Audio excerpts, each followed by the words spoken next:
ఒక అడవిలో చెట్టు మీద ఒక పావురం తన ఇద్దరు పిల్లలతో పాటు ఉండేది. అదే చెట్టు మీద ఒక తుని పిచ్చుక కూడా ఉండేది. తుని పిచ్చుకకు పిల్లలుండరు. దాంతో తుని పిచ్చుక ఎప్పుడూ బాధపడుతూ ఉండేది. ఒకరోజు అదే అడవిలో ఉంటున్న ఒక కాకి తన కొడుకు పుట్టినరోజుకని పావురాన్ని పిలవటానికి వస్తుంది.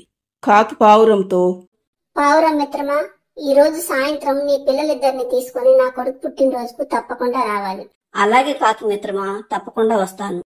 సరే, ఇక నేను వెళ్ళొస్తాను. ఇంకా పిలవలసిన వారు చాలా మంది ఉన్నారు. అదేంటి కాకి మిత్రమా, నీ కొడుకు పుట్టినరోజుకు నన్ను మాత్రమే పిలిచావు? మన స్నేహితురాలు తుని కూడా ఇక్కడే ఉంది కదా, మరి దాన్ని పిల్లలేంటి? అది పిల్ల పాపాలేని గొడ్రాలు. అది గనుక నా బిడ్డను దీవిస్తే నాకు కూడా దాని గతే పడుతుంది. అందుకే దాన్ని పిలవలేదు. అదేంటి కాకి అలా మాట్లాడతావు? మా తుని చాలా మంచిది. అది వస్తే నీ కొడుకు మంచి జరుగుతుంది. ముందు నీ బుద్ధి మార్చుకో. నా స్నేహితురాలు రాని ఆ పుట్టినరోజుకు నేను కూడా రాను. ఇక నువ్వు వెళ్ళు. నువ్వు నీ స్నేహితురాలు రానంత మాత్రాన నాకు పోయేదేమి లేదు అంటూ వెళ్ళిపోతుంది కాకి. కాకి పావురం మాటలు విన్న తుని పిచ్చుకకు చాలా బాధగా అనిపిస్తుంది. మరుసటి రోజు తుని పిచ్చుక పావురం ఆహారం కోసమని అడవిలోకి వెళ్తారు. వాళ్ళిద్దరూ ఒక చోట నిలబడి మాట్లాడుకుంటూ ఉంటారు. ఏంటి తుని, ఈ రోజు ఉదయం నుండి చూస్తున్నాను, ఎందుకో చాలా దిగులుగా కనపడుతున్నావు? ఎంత మర్చిపోదామన్నా నిన్న ఆ కాకి అన్న మాటలు మర్చిపోలేకపోతున్నాను మిత్రమా.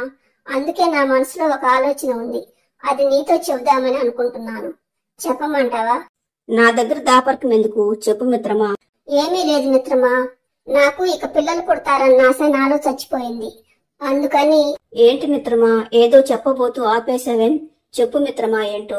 ఏమీ లేదు మిత్రమా, నీ ఇద్దరు పిల్లల్లో ఒకరినిచ్చావంటే నా బిడ్డలా ప్రేమగా పెంచుకుంటాను అంటుంది తుని పిచ్చుక. దాంతో ఆలోచనలో పడుతుంది పావురం. నాకు 2 రోజులు సమయం ఇవ్వుతుని, నేను బాగా ఆలోచించుకుని సంగతి చెబుతాను అంటుంది పావురం. మరుసటి రోజు పావురం తుని పిచ్చుక ఎప్పట్లాగానే ఆహారం కోసం అడవిలోకి వెళ్తాయి. కానీ ఒకే చోటుకు వెళ్లకుండా చెరో వైపుకు వెళ్తాయి. సాయంత్రం అవగానే తుని పక్షి రోజులాగానే ఇంటికి వస్తుంది. తుని పక్షి ఇంటికి వచ్చేసరికి పావురం గూట్లో దాని పిల్లలిద్దరే ఉంటారు. అది చూసిన తుని పక్షి, ఏంట్రా పిల్లలు, మీరిద్దరే ఉన్నారు? మీ అమ్మ ఇంకా రాలేదా? రాలేదు పిన్ని, మాకు బాగా ఆకలి అవుతుంది. చాలా సేపటి నుండి మా అమ్మ కోసం ఎదురు చూస్తున్నాము, అయినా ఇంకా రాలేదు. అయ్యో, మీకు ఆకలిస్తుందా?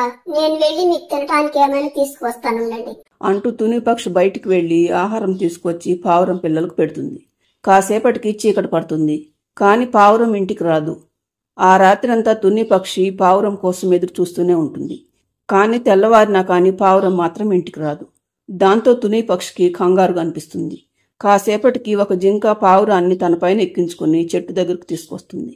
దాంతో తుని పక్షి పావురంతో, ఏమైంది మిత్రమా, ఆ దెబ్బేంటి? నిన్న సాయంత్రం ఇంటికి వస్తుంటే ఒక రాబందు నా మీద దాడి చేసి చంపాలనుకుంది తుని.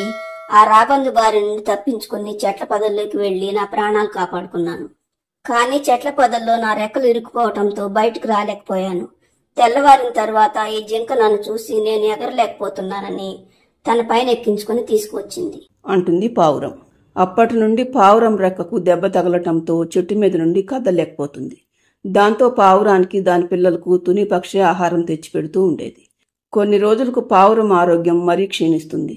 ఒకరోజు తుని పిచ్చుకతో, చూడు తుని, నా ఆరోగ్యం రోజు రోజుకు దిగజారిపోతుంది.